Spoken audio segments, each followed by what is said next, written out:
happy game day morning on a rainy, you can see it out there, rainy, October 29th.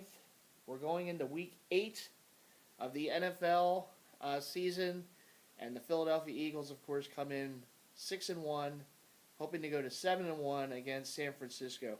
And I wanted to make a quick little video here before the game because, there are two teams right now that have yet to get a win, the 49ers and the Cleveland Browns.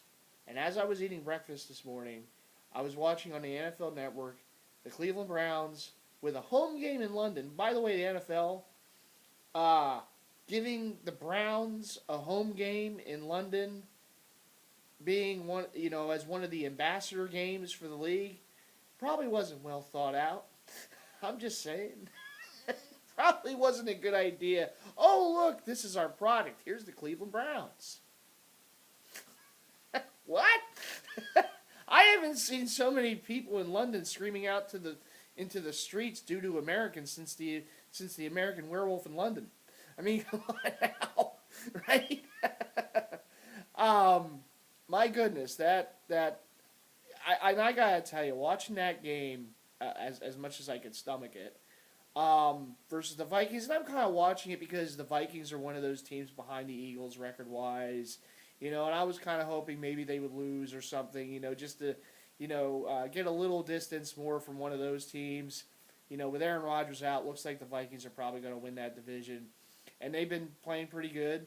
And then I realized, oh, they're playing the Browns. Why am I hoping they're going to lose to no one loses to the Browns. Everybody beats the Browns. So I'm watching this game. And again, we talk about, the Eagles playing a winless team today. And, it should be an easy win and this and that. Well, the weather, I think, might play a role in that as far as the easy factor. And also the fact that the San Francisco 49ers cannot. You talk about two winless teams. The 49ers cannot be as bad as the Cleveland Browns. I have not seen a team, and I don't really look. The Eagles obviously are an NFC team. I kind of know more about the NFC teams than the AFC teams because obviously that's who the Eagles play most. But I'm watching this game, and I can't say I've watched a minute of any Cleveland Browns game this year. I know they're bad, but I'm watching that game this morning, and it's just mind-numbingly bad. I mean, that team. Oh my God, the play calling, the undisciplinedness on this team on both sides of the ball. They missed a chip shot field goal. They missed an extra point. They're just, I don't even know how this is an NFL team. I don't even know if they would be a collegiate team. I really don't know. I don't know what they are. But I will say this. Thank God the Cleveland Browns had the second pick last season. Thank God we were able to trade up with a team that's just mind dumb. An organization, a scouting, all the scouts, everyone who thought Carson Wentz wasn't going to be an NFL quarterback. Of course, these are the same scouts that didn't draft Dak Prescott or Deshaun Watson either. So, I mean, take that for what it's worth. But thank God it was the Browns. Because if it was anyone else, they'd probably keep that second pick and draft Carson Wentz. If it's the 49ers, they'd probably keep that pick and draft Carson Wentz. But, I mean, my God, how bad is that team? And I feel bad for the Cleveland fans because, obviously that team was ripped away from them many years ago, and they came back. And they really haven't come back, have they? I mean, they've made the playoffs like one time since they've been back as the Browns.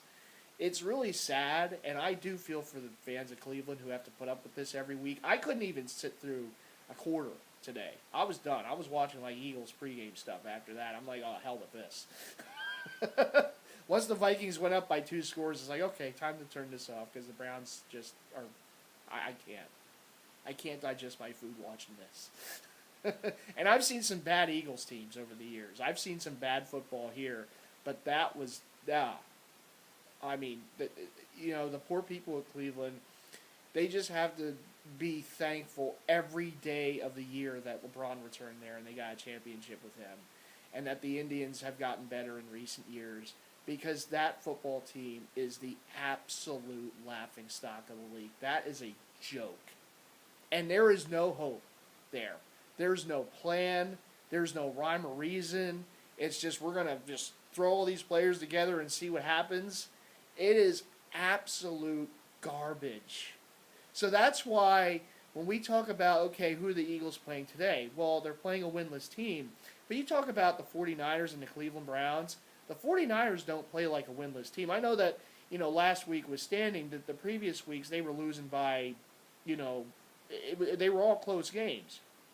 And I don't have the scores out in front of me, but they were all close games. I mean, they have at least played. They have at least showed a semblance of being an NFL team this season. So this isn't a gimme. And I know it's kind of funny to say that because we're 6-1 and they're 0 and were they 0-7, I believe. 0-6, 0-7. Forget if they already had their bye week or not. But they're winless. But at least they have a plan.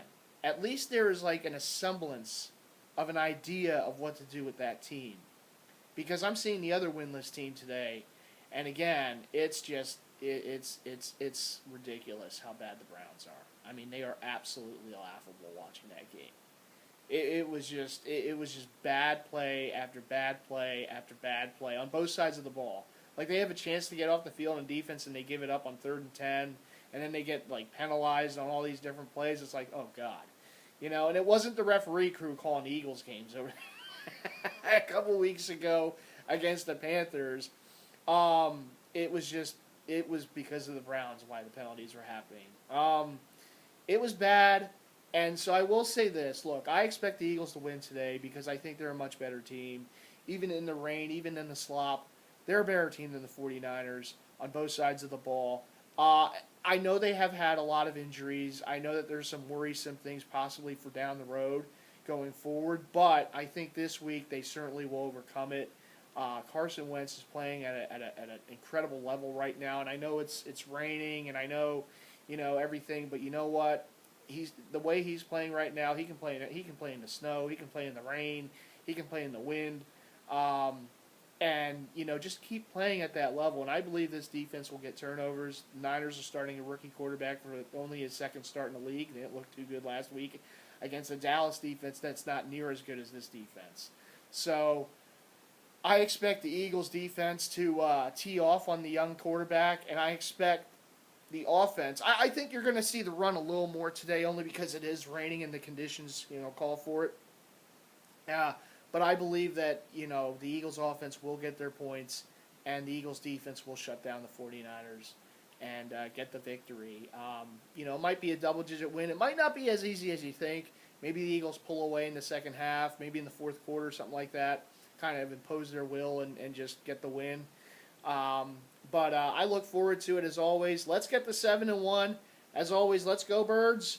And I'll see you all with the post-game talk about what transpired. All right, everyone. Take care, and let's go Birds. See you soon.